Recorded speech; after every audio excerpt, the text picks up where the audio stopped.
You're listening to Podcast PXN, a video game podcast delivering player experience news. Let's go! What's up, guys, and welcome to Podcast PXN, episode 215. I am one of your hosts, Daniel Prindle, aka Dan is DTM on, yes, it's still Twitter.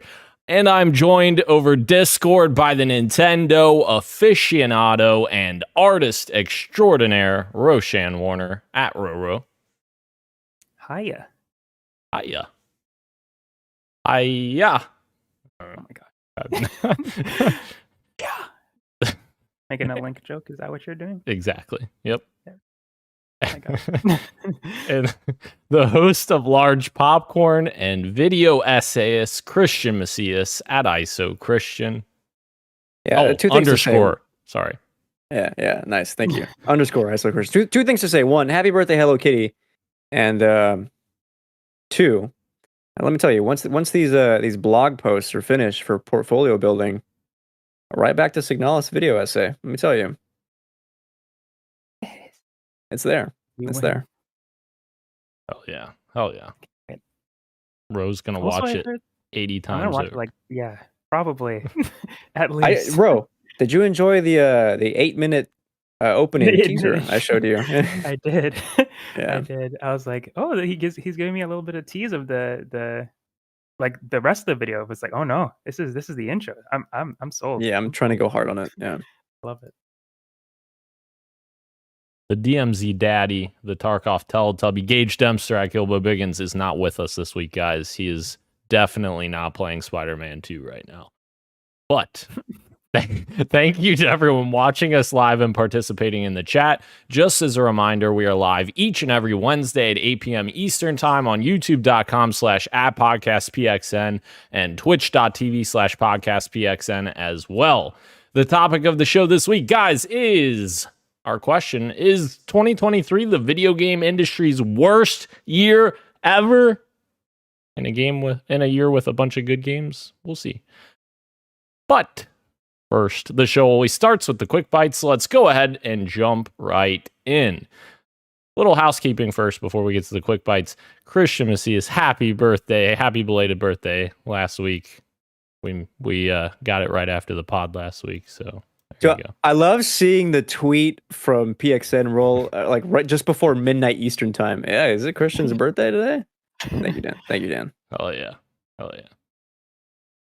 Second housekeeping item. I put this in housekeeping because not really news necessarily for us, but I thought it was important.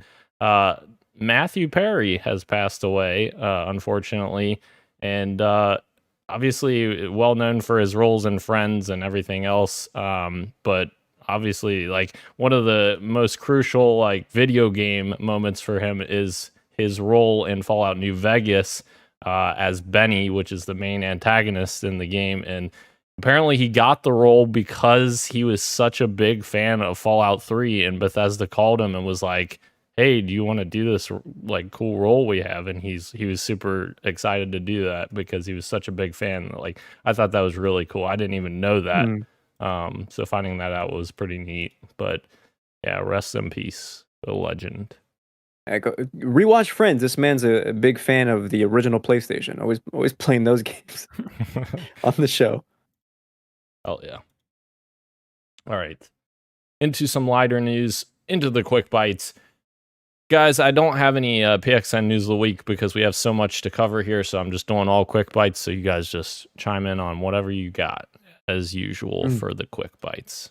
First, Xbox has officially announced their reorg, which has happened.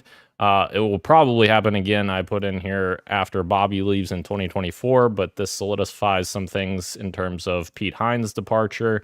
So Microsoft is reorganizing and promoting Matt Booty to president of game content and studios, including the new responsibility of ZeniMax, and Sarah Bond to Xbox president, overseeing all Xbox platform and hardware work. On the marketing side, Chief Marketing Officer Chris Capcom is stepping down after 32 years at Microsoft. Of course, this means that Matt Booty will now lead an expanded organization, including inside Microsoft Gaming, which includes ZeniMax and Bethesda. Obviously, he was already in charge of Xbox first-party game studios, as it were. So no clarity just yet on what's going to happen with Activision after Bobby, but I'm sure we'll get that next year. This is exciting to you, Dan, as a big Xbox player. I think Ro mentioned that Dan on the show last week, or at some point, predicted a change for Matt Booty coming soon, or Sarah Bond, actually. I think it was Sarah Bond. Yeah. 2 weeks ago, me and Ro were talking about the reorg stuff, and I figured that Sarah would get more responsibility, and she did. So it'll be interesting to see if maybe she will have a bit more ownership in Activision also. I don't know. We'll see. Very interesting. And to answer your question, I don't know that I could get excited necessarily about, CEOs and presidents and all these people. Sure. But yeah, it is interesting. Well, cool people in leadership positions yeah. All right. Moving to our next quick bite. There was a bit of scuttlebutt earlier in the week, and I think it got clarified a bit, which helped out quite a bit. I don't know if it necessarily makes it all go away, but unofficial accessories are being blocked starting in November on Xbox. They have a new policy that is bringing an error code when you plug in a unsupported, unauthorized third-party accessory, trying to use it with Xbox consoles. Xbox advises returning the accessory and instead referring to its list of authorized products on its website. So this created a lot of confusion for people, especially in the accessibility community, who use a bunch of weird controllers and such that they plug into the Xbox in order to get it, a nice experience for people who have accessibility needs.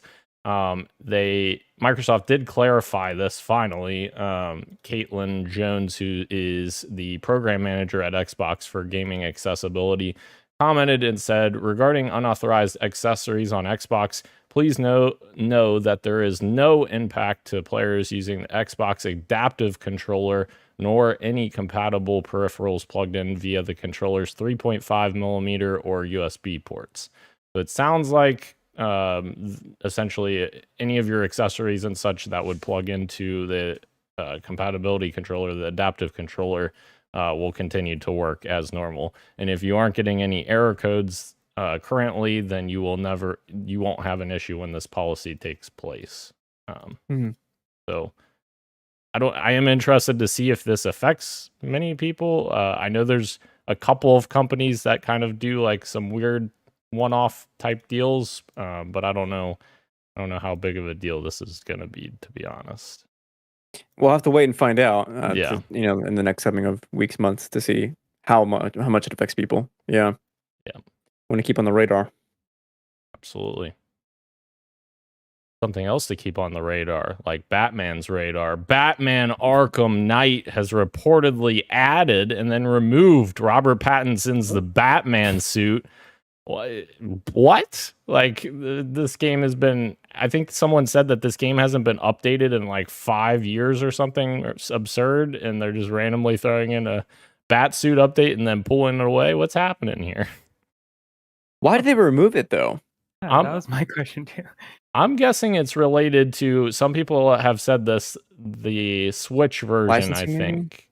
I think there's a Switch version coming, and maybe they didn't mean to release it yet, and it's going to come to all the platforms when the Switch version comes out, is my guess. Got it. Okay. The screenshots that I did see, like the ones that they were able to take before it got removed, looks kind of cool. Obviously, I'm probably not going to play it because it's, like you said, it's been 5 years. Yeah. Probably more since the game has even come out. But the costume did look really cool. Heck yeah. Yeah, it's been what? It's probably been 10 years come next year, right? 2014, I think. It's about Arkham Knight. Wasn't it 2016 or maybe 15 at the? Yeah. Come on now. Can't be 10 years.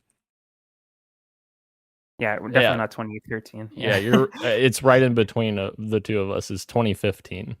Okay. 15. Yeah. Crazy. All right. Moving on to more crazy news. Skull and Bones is now launching between January and March 2024. For real this time, guys. It's actually sure. Yeah, it's happening. Yeah. All right. Yeah, no way. No way. They got to put this game out already. You know what I mean? Like, it's not going to do well regardless of when it comes out. Yeah. I don't believe it. So just get it out there. Indeed. Kill it. Take it out back and kill it. Or that too. Yeah, that too. Something we don't want to kill, though. Capcom is working on a next generation version of the Resident Evil engine, RE engine. The new engine was revealed in a presentation intended for developers that was published on Capcom's R&D channel, which was first uncovered by Okami Games. In a section titled RE Engine's Future, the presentation delved into some of the challenges facing the tech, including the need for a high degree of customization per game. Capcom's solution is to develop a new standard of engine that it's calling Rex. Rex engine will include all previous features of RE engine while adding support for new technologies and handling the growing size of assets more efficiently. The video is mostly intended for developers, but it was an interesting little tidbit. So, very interesting. I think there was news today too that Resident Evil 9 it has like the biggest budget of any Resident Evil game and has been under production for the longest of any Resident Evil game. Just more to add to this, yeah. That sounds awesome. Or I mean, hypothetically, ooh, that would be awesome. Yeah, the RE engine's already so pretty. Can't imagine. Those games are really pretty, yeah. Can't imagine what the next upgrade from that might look like. Capcom has literally the greatest turnaround in the last fucking 10 years. It's insane. Like, they were in such a bad spot, I feel like, 5 or 10 years ago. Yeah. Whatever. Monster Hunter World, and then from there was like completely different company. Yeah. I'd love to see it. And on the back of that, Capcom has also announced that an unannounced major title is coming by March of 2024. Some people are speculating, maybe Devil May Cry or maybe Monster Hunter, since they haven't received full game releases in a long time. So maybe we get one of those. DLC would be crazy. When was the last time we saw that? Oh, I guess PS5 had the 2020 the special edition. So that was 2019?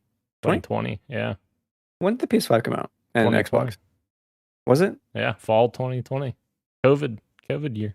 Yeah, that's crazy, man. Insane.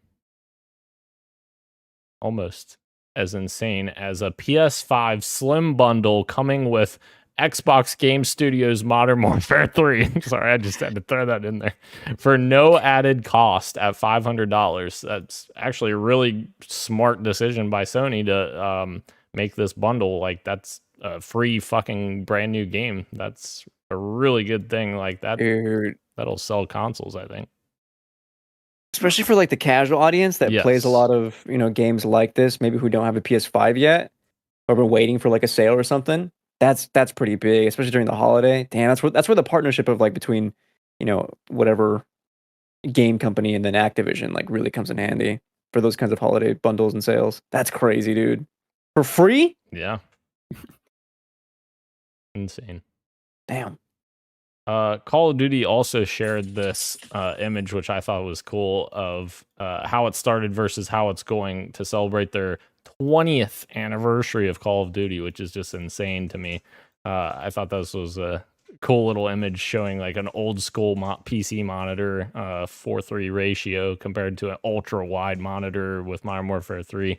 It's just very crazy to see this franchise. Like, I remember fucking playing that original game at my cousin's house. Yeah, so crazy. Does that make you feel old now? Because I mean, I remember playing the original one as well. Yeah, absolutely wild. Moving on from there, Ubisoft says in their financial reports that a large game is delayed to next fiscal year. The game was originally planned to release before March of 2024, but will now come later. Many people are speculating that this is Star Wars Outlaws, which is the delayed game. So I guess they need more time, I guess. I don't know. Yeah, and we just saw that this year as well, just around E3 time. Yeah. Yep, we did. I remember the I thought it looked okay, I guess, but I think most of us on the show were like, not super. I was a little bit underwhelmed, yeah. Yeah. So maybe it's a good thing that they're delaying it. Yeah. If it is that game. Give it something else. Give it some more separation from Jedi Fallen Jedi Fallen Survivor. Jedi Survivor. Jedi, I don't know what it's called. I think it's Star Wars Jedi Survivor. Okay, yeah. Yeah. Give it some separation from that. People are a little Star Warsed out at the moment. All right. This next one, I'm sure will piss us all off. The Finals has faced some criticism for using AI-generated voiceovers. Apparently, actually, I was reading about this, and apparently they used a version of AI voices early on in the game's development, and in the alpha builds like many months ago, apparently it was really bad. Like they sounded awful, and people flipped out about it, and I guess they went back and changed them, which I would assume that would have happened regardless. Usually that stuff, changes over time. Developers sometimes have recorded voices themselves early on in games. But yeah, apparently they're still using AI in the beta release, and people are not happy. Which I would maybe understand if this was like a placeholder while the game was in development. Right. Maybe as far as even the alpha, like sure, like the game is still in progress. We don't have like final voice lines. If that were the case, I think I'd be more like I would definitely excuse it. That makes sense in the modern world. But if it's the intended use of these AI voices to come out with release, I think that kind of practice is largely frowned upon. I think even Steam, I think reading the comments, Steam, delists games that use stuff like this. One would hope that they would do better. Hence why the games, I mean, it's topic of the show. Video game people should hopefully, if they can, unionize. I assume you're going to talk about the Finals and What You Got For Me, though, Dan. yes, I think you and Gage played it. yes, indeed.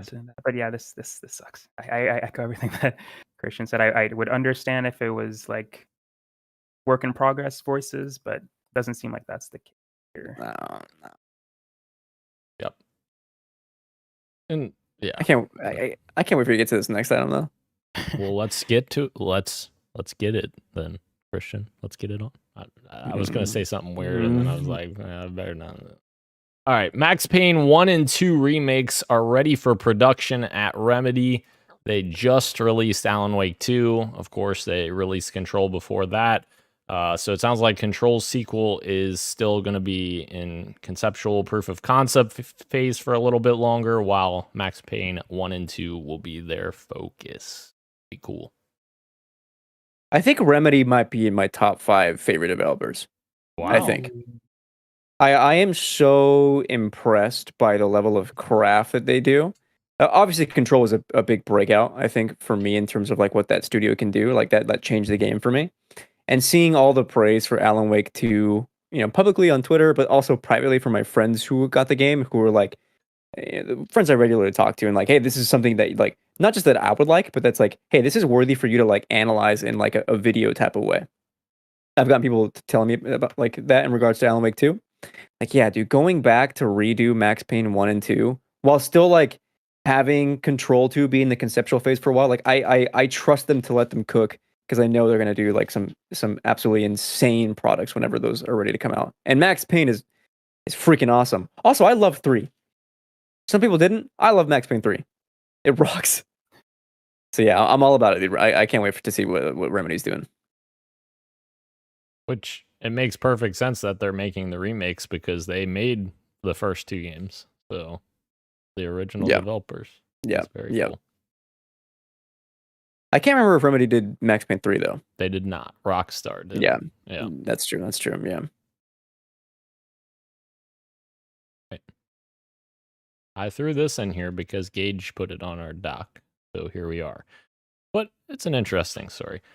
Grounded Playgrounds has been announced. It's some sort of an expansion for Grounded from Obsidian. It's basically like a Forge mode for Grounded. So if you're not aware, Forge is the creative toolset in Halo to create your own maps and modes and stuff like that. So you will be able to craft your own levels from the ground up. No pun intended there. Create puzzles, mini games, battle arenas, place AI, and more. There's no limit to the number of objects, which that seems insane.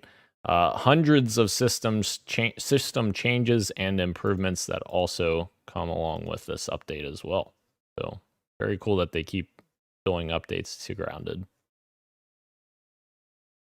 I have no comment on this, but I've seen videos of people streaming this game, and you know what? Actually looks pretty fun. Actually looks really hard, even. Yes. Survival games galore. Mm-hmm. But this last story, I know Ro is just screaming from the rooftops about this, and by screaming, I don't know if it's, him screaming at Sega or with them. If he's mad or if he's happy. Yeah. Don't know what kind of screams they are. Yeah. But Sega has announced a new Sonic game, Ro, and it is called Sonic Dream Team. It's a brand new 3D Sonic title coming exclusively to Apple Arcade on December 5th, Ro. So yeah, this is one of those. You asked me what kind of screams I was making, and like in the first half when they announced it, I was like, "Yes, happy screams," and at the end, I was like, "Angry screams," because it's a Apple Arcade exclusive, which inherently isn't a bad thing, but it looks good, so it is bad because I wish it was on actual consoles. I think it looks like a fun game. I'm upset that it's trapped on Apple Arcade because, as the entire community has been saying, not everybody has an iPhone. A lot of people are speculating that Apple actually paid Sega to make this to promote Apple Arcade, and is also why it might also look as good as it does compared to the games that they fund themselves, which I thought was kind of funny. But yeah, it looks good. I'm just sad that it's stuck on one, not even a console. It's stuck on a phone. So on a subscription, no less. Yeah, exactly. Yep. As just to attach to that, earlier today there was an interview that came out about Sega wanting to surpass Mario as like a mascot. Simply, I'm just going to read the quote really quick. Simply put, I want to surpass Mario. This is Osama Oshima speaking. He's a Sega executive director. Sonic is a game that was originally developed to compete with Mario, and it still hasn't achieved that goal. Our goal is to catch up and surpass Mario because we respect Mario. I want people to play it all over the world, including Japan, like Mario. And I want the movie to be a bigger hit than Mario. I would like the USJ to create a Sonic area as well as Universal Studios Japan. That's our goal for those of us who love Sonic. End quote.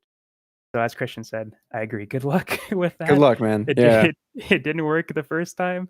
I don't think you guys have come far enough to say that yet. I love Sonic, but Mario is just huge. Also, like the level of quality of games alone, that's true, yeah. is like another. It's just there's no. It's hard to compare the two. Yeah, I love Sonic though, but like, come on, it's tough. If you're just doing like mascot to mascot, even then, I think Mario still comes out. But like you said, the games just the games by themselves are already better. You know what, guys? Yesterday at Halloween, I didn't see a single kid wearing a Sonic outfit. And you know what else I saw? I didn't see a single kid wearing a Mario outfit. I saw one kid wearing Master Chief. Boom. Really? Yeah. Them both.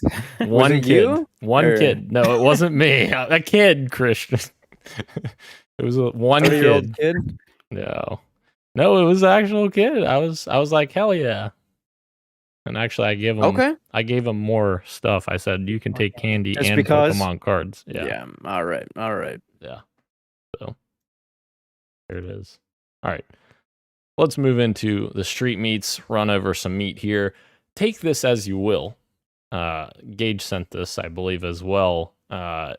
maybe take with a grain of salt because of the source. We'll talk about that in a second. But we have details on Valve's possible next game called Neon Prime. This comes from Okami Games, which he's not the source, but the source is from Tyler McVie, which apparently he had a lot of Counter-Strike 2 stuff that was accurate and Steam Deck stuff that was accurate before that. But he also said, as I'm reading from the comments, he also said that Left 4 Dead 3 was going to release like 2 years ago. So obviously that didn't happen. So not confirmed, but somewhat of a source. We'll see. Alleged details on Neon Prime expected to be their next game. It's going to be a third-person MOBA light competitive shooter with class-based and team-based features and huge, fully destructible maps. 2 teams on a very large playing field with the end goal being to defeat a big enemy at the back of the other team's base. Each class will feature unique abilities and personalities comparable to Team Fortress 2. It has a sci-fi setting with Dota-adjacent lore. The map is huge, and there will be trains on the map to take you around. Voxel-based destruction allows for near fully destructible maps. Think tear down. Different classes can issue commands to their team. Tyler thinks we're very close to an announcement. Trademark was recently renewed and additionally went through a secondary process of approval to be used in an actual product. So maybe we'll see something on it soon. It sounds crazy. I don't think I've played a single Valve game, man. Really? Portal, I guess. Portal. Okay. Portal. You haven't played Team Fortress 2? No. Man. I want to play Half-Life Alyx as well, but I think I actually haven't played a Valve game. Like actually. Oh my gosh. No. Does that hurt you? I think I played like Portal. Prime. Like on a school computer in elementary school. That's crazy. What do you mean elementary school? Elementary school. In high school, sorry. It would have been high school, yeah. Okay. But yeah. I was like, wait a minute. Elementary school. I don't think the computers would have even ran it in yeah. I don't know. This sounds interesting though. I don't know. We'll see. I still can't believe you haven't played Team Fortress 2, Christian. Like that's fucking insane to me. I love that game. I didn't. So much. That was on the orange box, and I did not have the orange box. Is that right? Yeah, it was on orange box. It was also standalone on PC before the orange box. But I didn't have a PC until 2 years ago. That's fair. I had a laptop with Minecraft. You didn't buy the orange box? That was such a great value. I know. I was in high school. I didn't have the money for a bunch of That's fair. I picked like Call of Duty and Uncharted, and you were a casual back then. No, well, maybe. All right. Second street meat item. We'll have more to talk about this company in the topic of the show, but Bungie reportedly had Escape from Tarkov streamers play marathon. This comes from Aztec Cross, who is reporting that Bungie had Escape from Tarkov streamers play marathon, and they did not seem interested in the game. Bungie asked them if they would play marathon if it released tomorrow, and no one raised their hand. No way. Yeah. So I listened to this video today. There's nothing really to add on about the Tarkov stuff. Most of the video was about what we're going to be talking about in the topic of the show. Apparently, no Destiny 2 people were invited. It seems like it was like they're going for a different complete audience with this game, which is good and bad, I guess. Yeah. Nobody liked it apparently. I think that's largely good though. At least they have like a clear vision that they they're aiming for a different audience than their current one, which I think is good. But that's rough to hear. One would think that sure, it got announced, but it still has a lot of time in the oven before it's we even see it publicly. One would hope that this is actually maybe even beneficial to the actual game now. Better now than later, if that's true. Better now than the open beta. Yeah. Time will tell if Bungie can fix Marathon or other things that we'll talk about. Moving into the fantasy draft check-in. Oh, I apologize. I meant to check to see if there was any other ones that I missed, Christian. Thank you. Yes, moving into our fantasy critic check-in, we have Alan Wake 2, which has gotten reviews, and I was super excited at first. It started at like 92. It fell 3 points. Yeah, it was real high. Yeah. It fell 3 points. It's now 89. Still very good, but yeah, I lost some points there. 89, so I got 19 points from Alan Wake 2. Hell yeah, I'll take it. And also, just a little add-on to that as well, since we're here talking about Alan Wake 2. Alan Wake 2 developer Remedy has confirmed that 2 expansions are coming in 2024. Expansion 1 is called Night Springs and is currently due late spring 2024. Although Remedy said that the release window is subject to change. Expansion 2 is called The Lake House, which is yet to receive a release window. So stay tuned for those expansions. Christian added Jusant as well, which I will have to look up. I got you. I mean, it's on the PXN thing. Okay, gotcha. Okay. Yeah. So, Got it. Yeah, so it's currently open critic wise. It's 82, I think it was. Yes. Yeah. No, that's Liza P. I'm looking at. Jusant is also 82. Yeah. So 82 points. That's 12. And I don't know if you noticed, Dan. Yeah. I'm sure you did. Yeah, I did. If you look at the total points, Dan is at 175 current, with 2 games to go. Yep. And I'm at 174 with 4 games to go. Yeah. I lost. We'll see, because you still have Persona 5 Tactica and Super Mario RPG Remake. Great. Those are like 80s, not like high 80s, I think, guaranteed. There is not a lot left in the calendar for the rest of the year. I'm not going to say what I'm going to decide on for my. I've still 2 drafts left, but then that leaves me with Like a Dragon Gaiden, The Man Who Erased His Name, which I think I'm pretty confident in, and then Hollow Knight Silksong, which again I don't think is releasing this year. What the fuck? I thought that was releasing last year. Same. I mean, remember Xbox or Phil Spencer saying every game that you saw is releasing within the next calendar year or whatever, 12 months. Yeah. I have to see if I have enough for a drop. And if I can drop it, then like, well, now it's 3 games I have to draft. What am I getting? And I don't like the ideas that I've had so far for my drafts. I'll tell you what. Well, why don't you tell us your ideas? Because no one else here can draft anything. We've already. Is that true? Yeah, we've filled our teams already. Okay, and Gage can't. Can't I drop Cookie Cutter? At least I tried to. I don't know if I'm. You probably can't. I don't know if it'll go there. Yeah, never mind. Then don't talk about it. I didn't realize how many fucking points Ro's getting. Wait, we missed one. Star Ocean, the second story. That must have just got reviews because it's at 85 on yours, Ro. It came out either today or it's coming out tomorrow. The reviews came out today. But yeah, I think okay. it comes out tomorrow.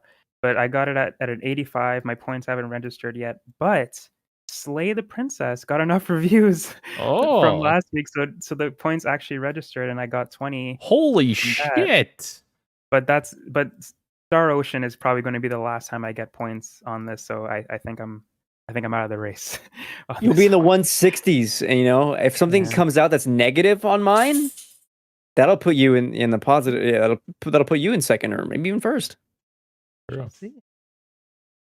But I'm just surprised that I'm happy that Slay the Princess eventually got enough reviews. Good for them. Yeah, absolutely. Cool.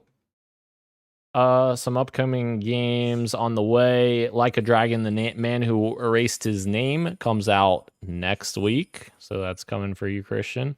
Then the week after that is Persona 5 Tactica and Super Mario RPG, both on my team, releasing the same day. I didn't realize that.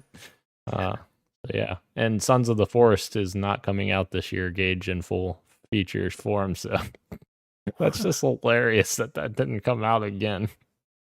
In full form. Anyways. All right. Moving into what you got for me, Daniel. What you got for me? Well, I've got Marvel's Spider-Man 2. I've been continuing to play it, loving the hell out of it.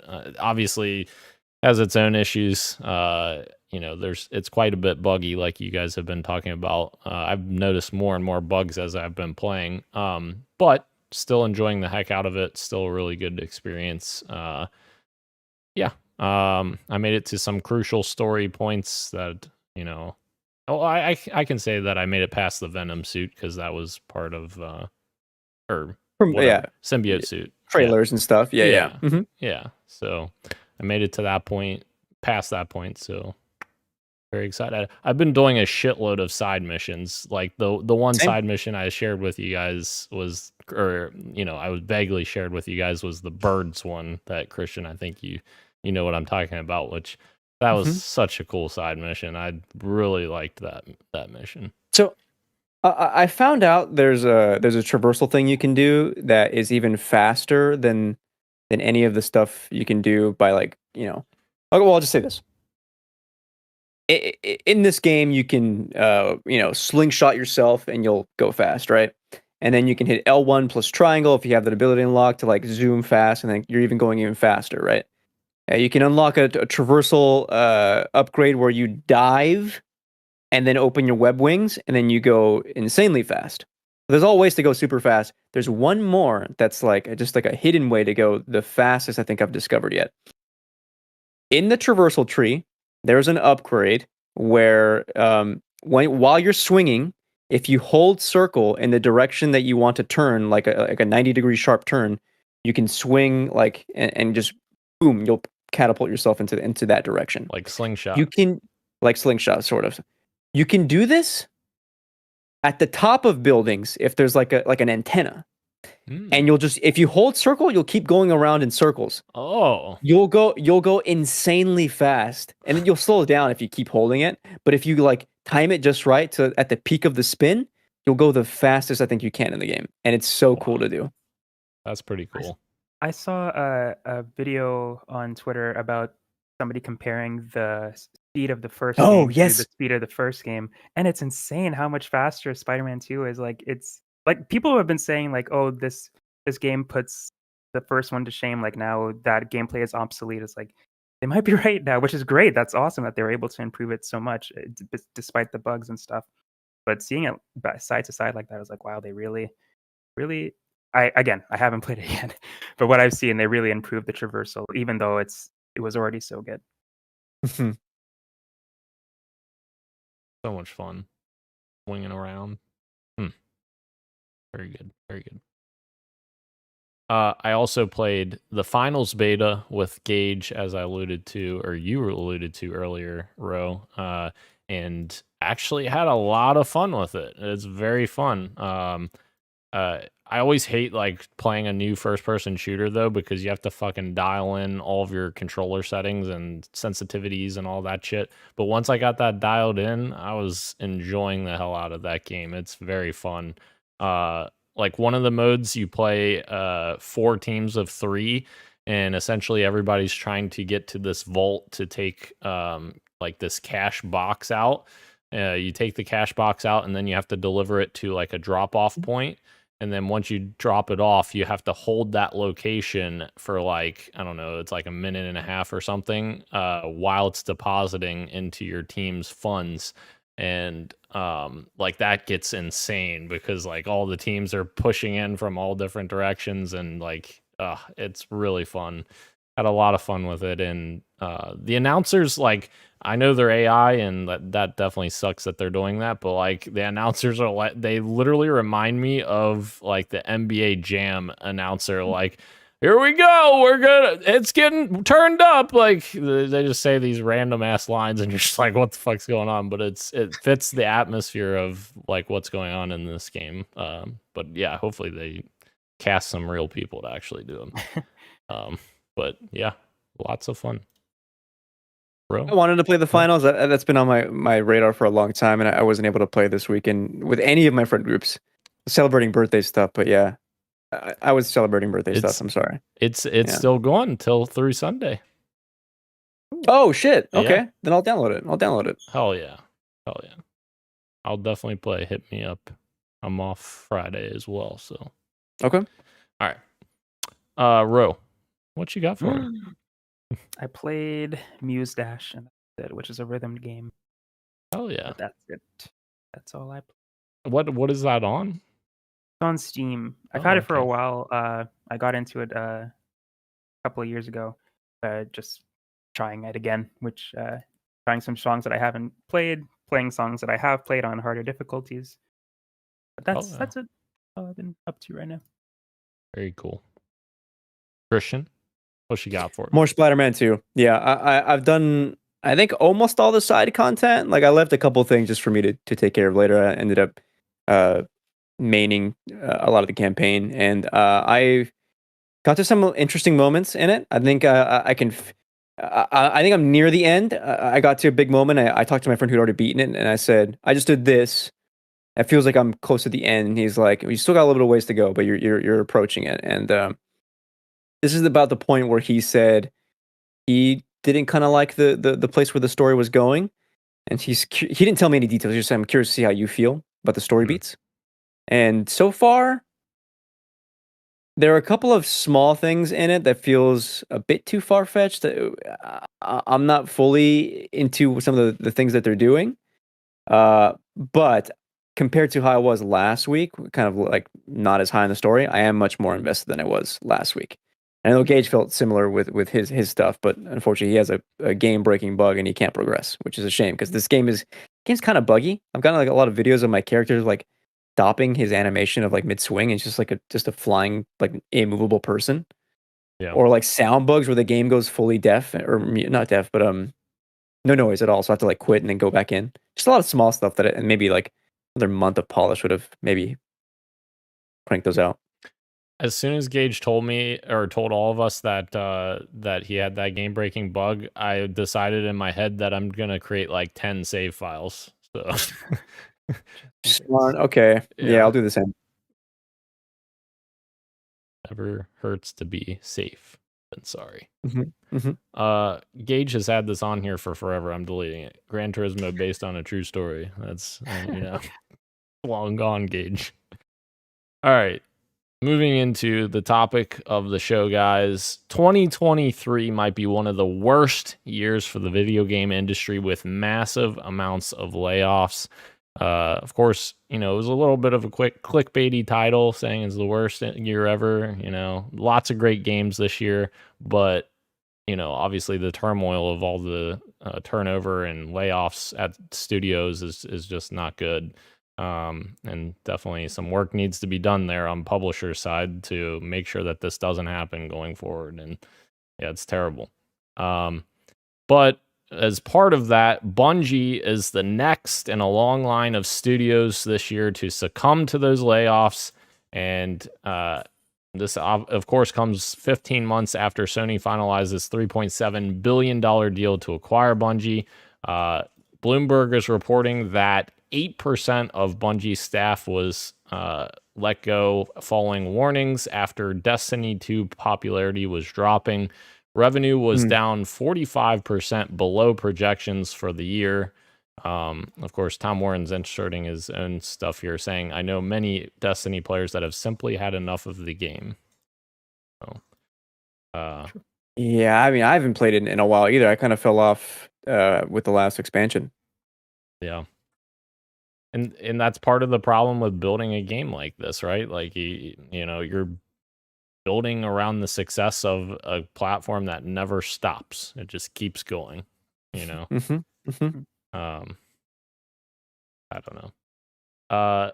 We've still got more here to talk about, but before we get there, let's take a trip down memory lane back to February of 2022, when Bungie leadership assured employees that Sony's deal would not result in layoffs or restructuring. For developers working at Destiny 2, that's not what I was looking for. Bungie employees said leadership has assured them that there would be absolutely no layoffs and nothing major in terms of restructuring once the Sony deal closes. The acquisition represents a notable shift for the Washington-based game developer, et cetera, et cetera. So how we went from the point of Bungie leadership saying, "Oh no, we're fine, guys. Sony acquiring us, we're not succumbing to their layoffs or anything like that." Seems like that wasn't quite accurate. And more about the actual layoff itself, the layoff decisions came directly from Bungie management, not Sony. This is not about Sony replacing Bungie employees with their own people.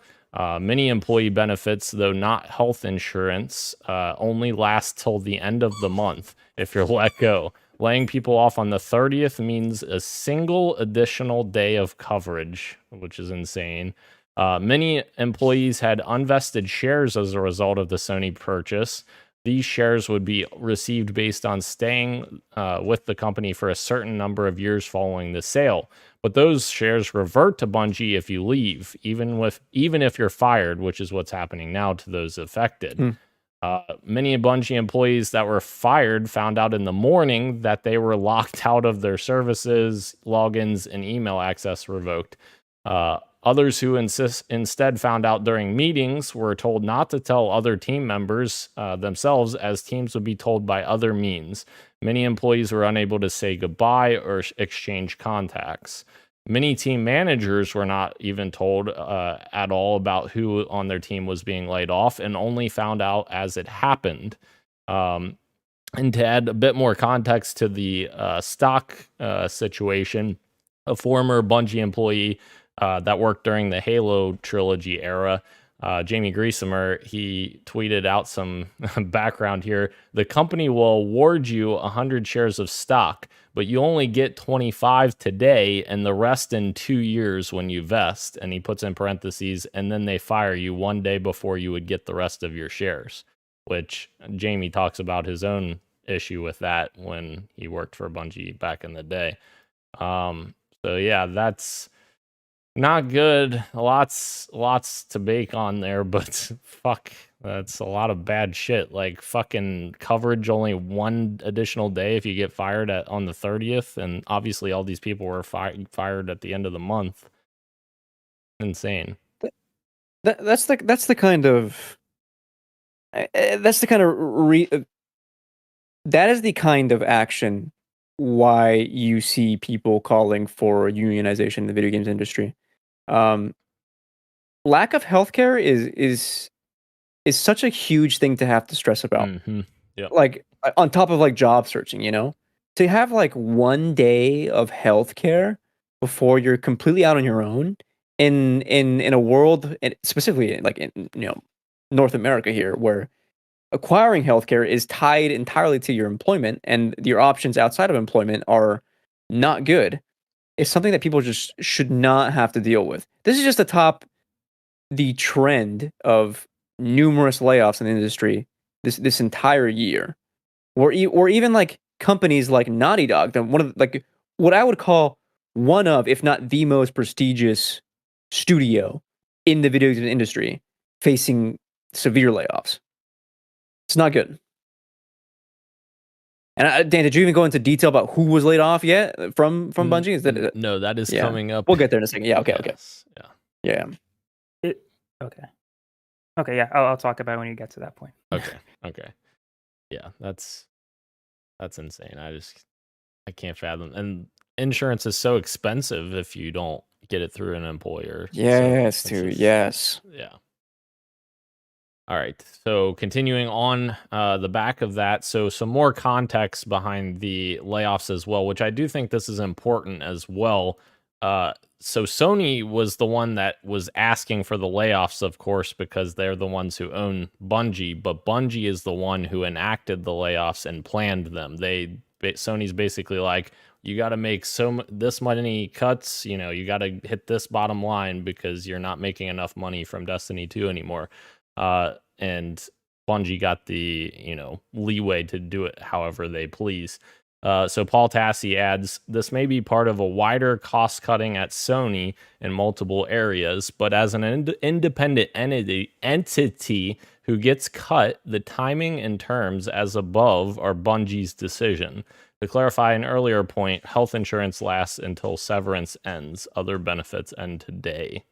So, not good. So Christian, you were asking about yes. who this is gonna involve and what's gonna happen here.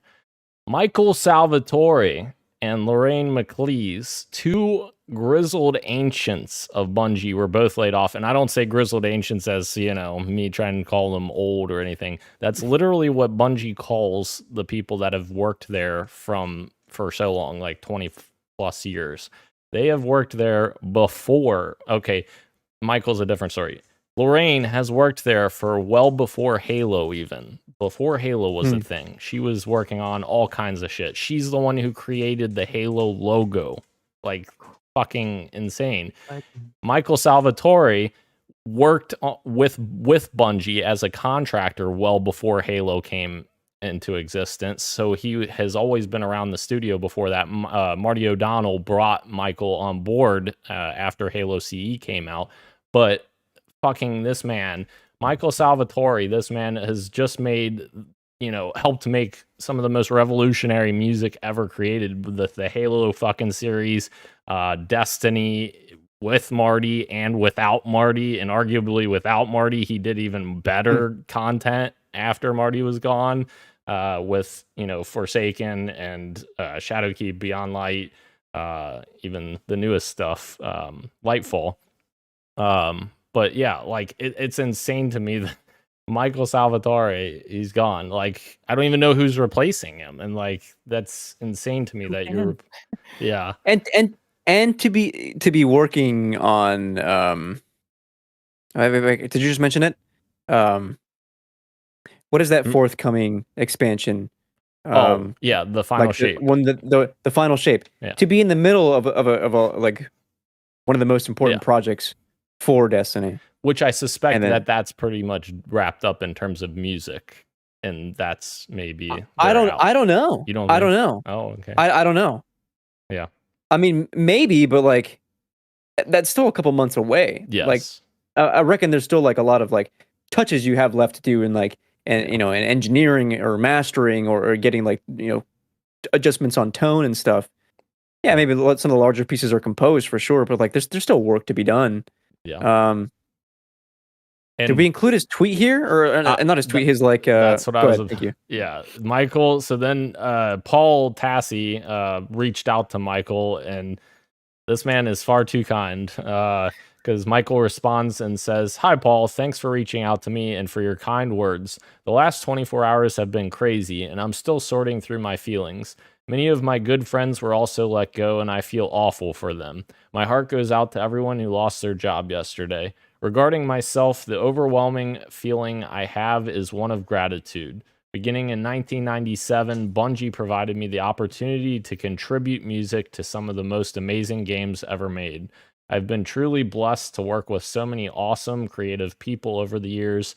I've learned so much from them, not only as a composer, but as a human being during my time there.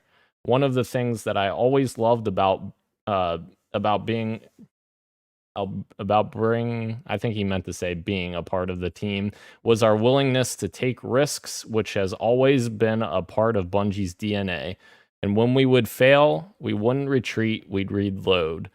That is at the heart of what kept me engaged year after year through success and failure. I truly wish the best for my friends who are still there, and I have no doubt that they will be able to right the ship. To the fans, please don't hate on them. Give them a chance to blow you away like they've done so many times before. Peace to all, Mike." So, very amicable, as he's straight up fucking legend, and really insane that he was this nice, especially the circumstances. And on his website.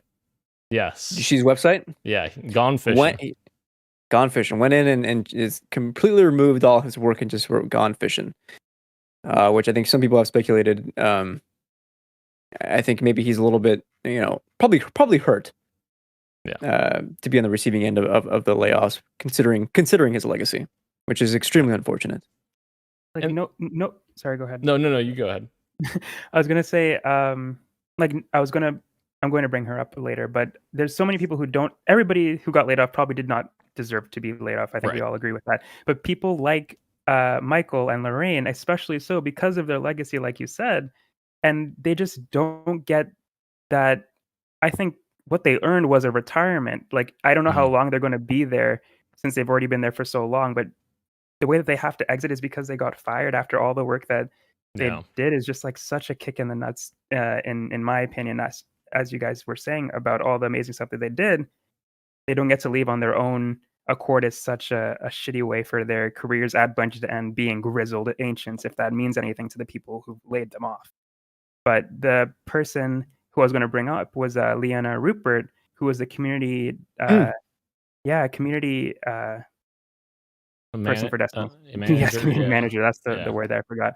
But she got laid off, and I thought she was a great community manager for Destiny.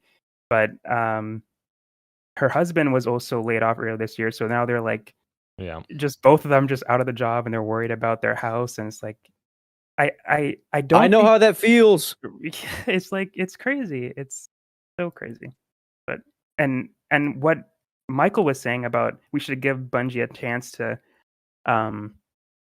blow us away and like support the people that are still there, and to an extent, I do agree with that sentiment. Yeah. But at the same time, when we're supporting the devs that are working there, we're also supporting shitty people who are making the shitty decisions, who don't get any repercussions for their shitty decisions. They still benefit from us supporting the devs.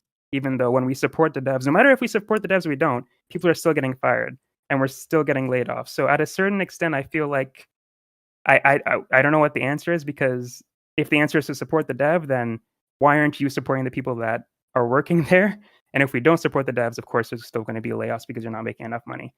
So it's like, what do we do? Yeah. And like the crazy part is like these two people specifically, but like you said, Ro, all these people, none of them deserved to be laid off, I'm sure. But these two people specifically were instrumental in making Bungie the success that it is today. And like, to just throw that all away is insane to me. And I understand, or I shouldn't phrase it that way, but like, I know why they did this, because I guarantee you Michael Salvatore and Lorraine were both getting paid handsomely for working there so long and being, original team members. So it was an easy way to say, oh, all this cash is gone because, they're two very high paid employees. I'm sure. I'm projecting that. I don't know that, but you could assume that, I guess. So yeah, insane. I can't fathom that at all. I mean, for the player base, as well. Yeah. How would you feel as like a player who is seeing, the final shape was already delayed, and now you're seeing, key members from the Destiny team be laid off in this way? That would leave me like with a confidence that is just utterly shaken. I've already been having like, a lot of complaints in these past seasons, and now to see this on top of it, it's just like, all right, what are we doing? So what are we doing? Pete Parsons, dad, CEO at Bungie. Pete tweeted out, "Today is a sad day at Bungie as we say goodbye to colleagues who have all made a significant impact on our studio. What these exceptional individuals have contributed to our games and Bungie culture has been enormous and will continue to be a part of Bungie long into the future. These are truly talented people. If you have openings, I would highly recommend each and every one of them." Yeah, okay.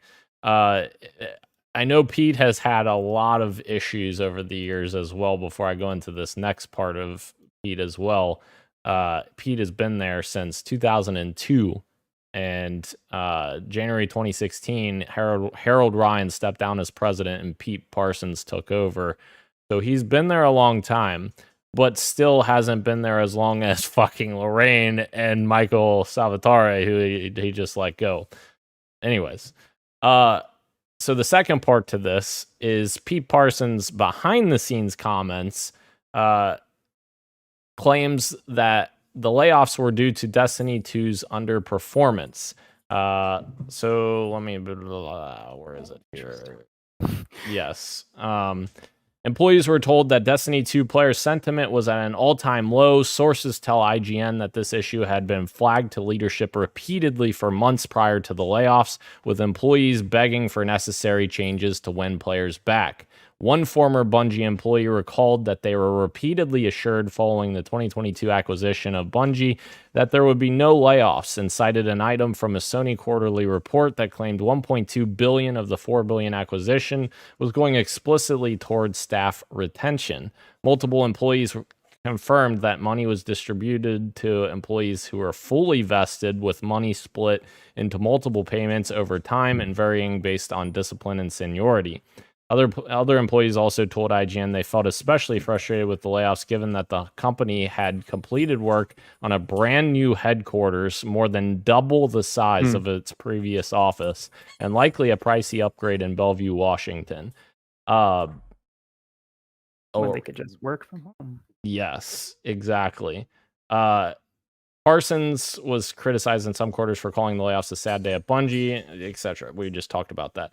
But yes, you're exactly right, Ro. Like, Bungie has expanded its work from home program like significantly, where you can literally work at Bungie from a ton of states now, and remotely. And why the hell they needed to double their studio size when they have all of that going on, I don't quite understand that either. So, like, it does sound like mismanagement there. Like, let's go buy a brand new studio just because we can, you know? Because we can. And Pete Parsons' response about the right people are still at Bungie is so bad. Yes. Sorry, I was trying to find that and I couldn't find it. Yes. I think he mentioned it at the beginning of this. And I was like, why did you hire them? Like, were they not the right people when you hired them, and they the wrong people now, so you let them? Like, there's so much wrong with that statement, but that's just one of them. But how would you feel if someone let go to be seeing a note like that? Yeah. And even the people that are still there, like, wow, I feel shitty. Like, I'm glad that I'm still here, but like, those people that got let go were my coworkers or my buddies. Yeah. And we've seen that from some people that are still there, the survivor's guilt, so to speak. Like, not survivor, but like, you know, still at Bungie guilt, which is it's terrible on both sides, both aspects, I mean. And the Destiny retention being low also doesn't link up with the people who are working on Destiny begging the leadership to do the things that would make Destiny retention be higher, and they're just like, no, don't do that. We don't have time for that. So they don't have time for that. They don't do it. Destiny retention is low.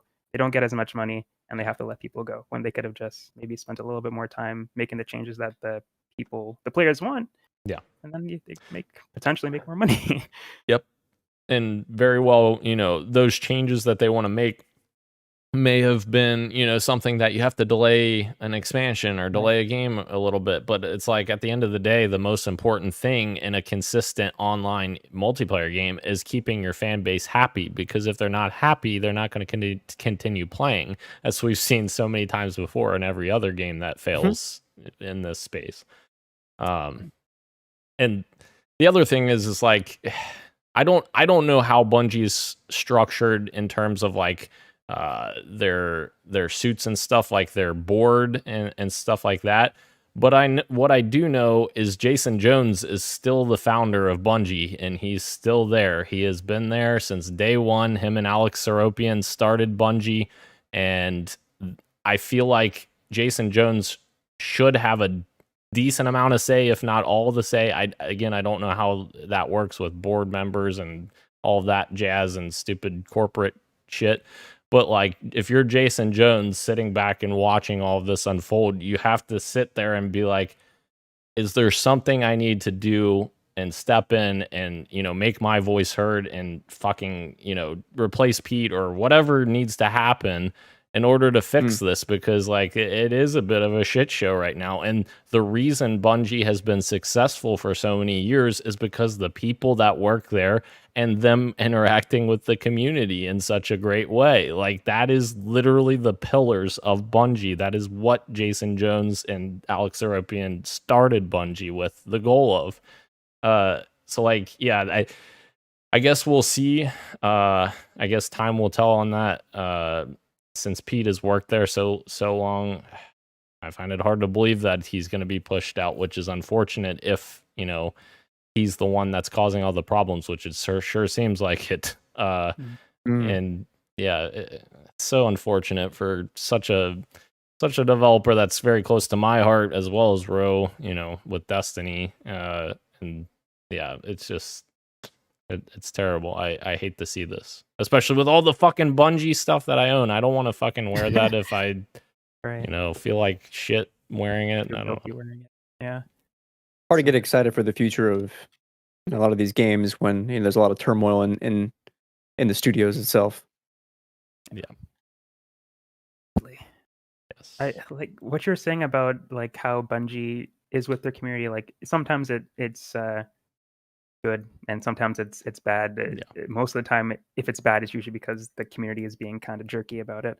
But Joe Blackburn, like the game director for Destiny, like he would like do like how we're doing right now, like talking to people potentially about the game and just like be so honest about it with like the people in chat and just like, okay, this is what we want to do. Yeah. And it seems like he couldn't do it because of the leadership, but he did like a stream a little while ago on his own. People were like, yeah, just on his own accord. Yeah. Is like people were upset about one of the bosses in Destiny. Like, this is way too easy. You could solo, and he's like, no, you can't. And he did a stream, and he did it. He did it solo. It was like, okay, guys, prove me wrong. You guys can solo this. We need to fix it and adjust the difficulty and all that kind of stuff. But it's like companies don't do that very much. Like, so it's cool to see that transparency. And again, sometimes it doesn't work in their favor, but it's still cool to see. And again, that's a credit to the people. Like, if Joe wasn't there to do that, maybe someone else isn't there to do that. Like, that's the point. They have the people that are willing to do that kind of stuff, and that's what makes them so special. Like, having those people and that actually care. Like they may say, there may be some developers out there that say they care, but then they don't back that up by actually like caring and like showing that they care with the things they're doing. Like, yeah, if you have these people, like, you should be cherishing that and nourishing that, and I don't know, make that relationship better, not lay them off. And obviously, like, there is some context. Like, obviously, Sony is coming to Bungie saying that you have to lay off people, or but obviously, everything we're talking about is ways that they could have gotten around that if they had made Destiny continue to succeed. And I was just going to say maybe the timing could have also been better. I don't know if Sony made them choose when they had to lay people off. Just they had to lay people off. But I think I cut you, Christian, off.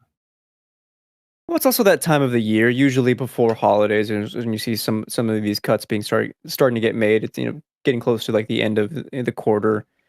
Again, investors want to see profits, and one of the things that holds profits back is high head cost, and a lot of people. Quick way to fix that is to cut a certain percentage off, and it's extremely unfortunate. I think the thing for me too is with Sony, if it's however it happened behind the scenes of Sony demanding cuts, is I kind of worry honestly for next year, given how much Sony has spent into games as a service, or how much they plan to spend, I should say, as well. They're fully investing into this, and there seems to be, again, already a lot of trouble on the service end with obviously The Last of Us, and with Marathon. I'm not sure about the others, but if it does lead that way, and they're not getting the return that they were hoping for, you might see a lot of layoffs, come 2024 and 2025, which is not good. The Horizon multiplayer game, right? Well, that too, man. Like, that was rumored years ago. Yeah. Christian, you did allude to this already, but Bloomberg is reporting that Bungie is delaying Destiny 2's final Shape expansion to June 2024 and Marathon to 2025 amid layoffs. Which, if Marathon's having problems, it might be longer than 2025. But I don't know. Yeah, I really hope they could pull final Shape off. Lightfall, not it. So I hope they could stick the land. And Cade 6 coming back. I'm thinking about it now. I don't know if I like it. I love The it. more I think about it. Oh, I love it. Give me more Nathan Fillion. Nothing against Nathan Fillion. He's great. But man. All right. So out of the Bungie stuff, guys, an estimated 6,500 jobs have been cut in 2023 in the industry. That's just an absurd number.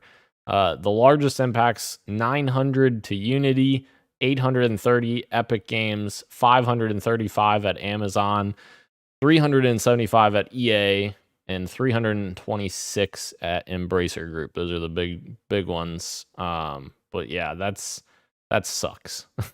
That is an insanely large number, 6,500 for this year, and that's why we're having this discussion of like, is this one of the worst years in the industry in terms of all of these layoffs happening? Like, we're seeing great games, but like we're seeing it returned with all these record layoffs.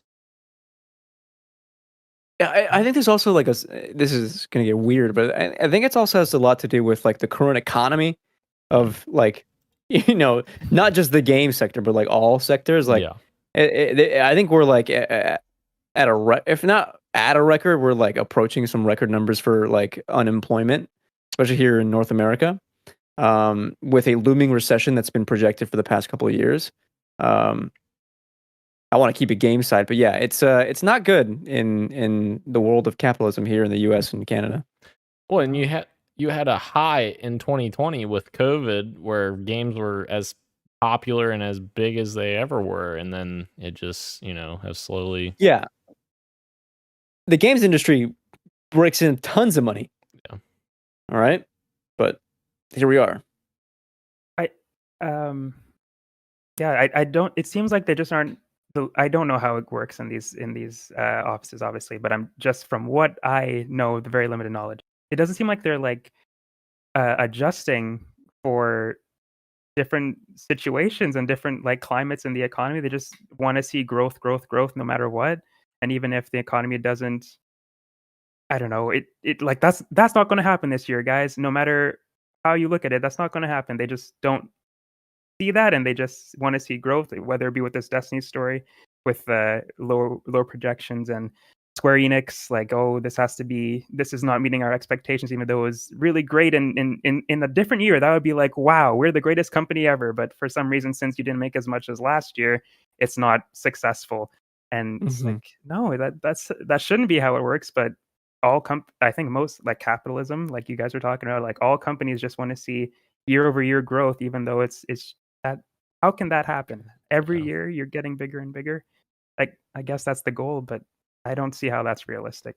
Not just bigger, like exponentially bigger. Like it seems like they want every year.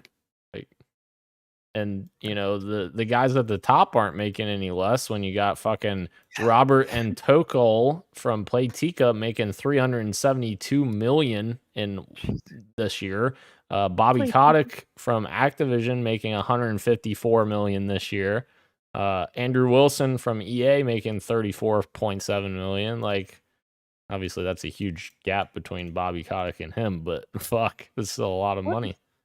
What is Playtika doing? Who is Playtika? I have no idea who Playtika is. Yeah, no, probably a mobile developed publisher. It is. Maybe. Yeah, it is. Yeah, of course, the fucking predatory platform right there. God, awful.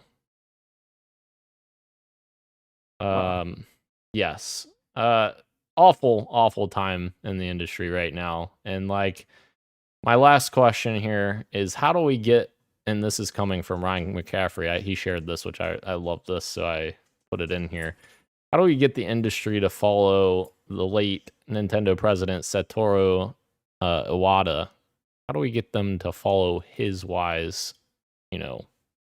things that he did? Like, when Nintendo had issues or struggled, Iwata took a pay cut. So in the 9-month period ending December 31st, 2013, the company's revenue earnings were 499 billion yen, down 8.1% on the year before. Profit took a harder hit, falling to 10.2 billion yen, which was down 30% at the time.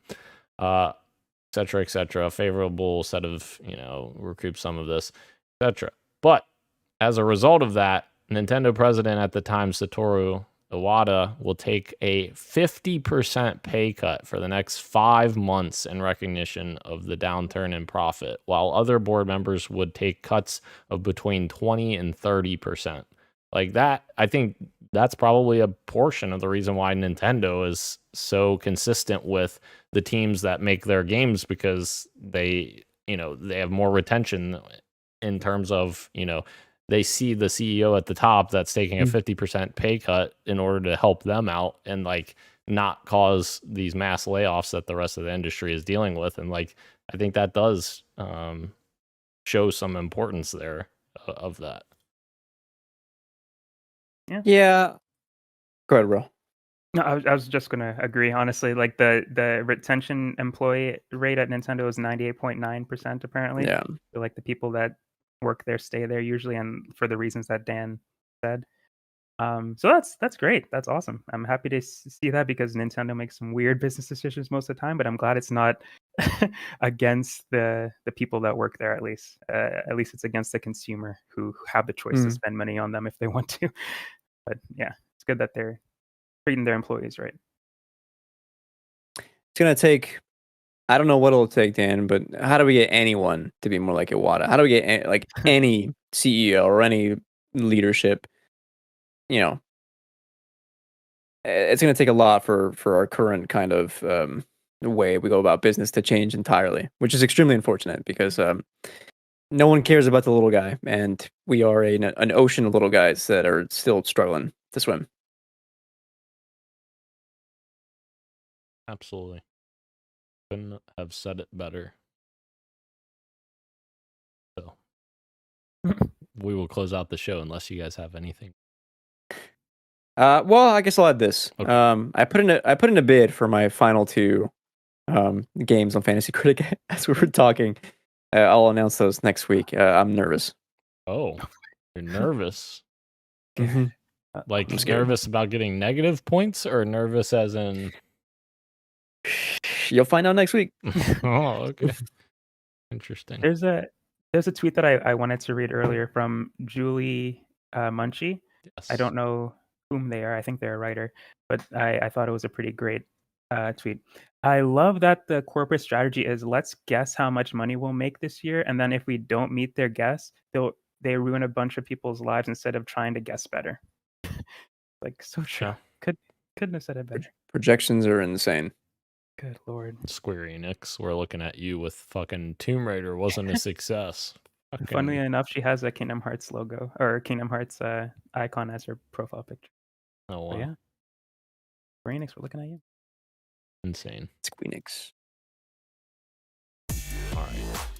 Well, thank you to everyone joining us live on YouTube and Twitch, as well as podcast services everywhere, including Apple Podcasts, Google Podcasts, Spotify, and everywhere else you get your podcasts. Thank you, Ro. Thank you, Christian. I am Daniel, and this has been Podcast PXN, and we are out. Much love, and keep on gaming. Happy birthday, Hello Kitty.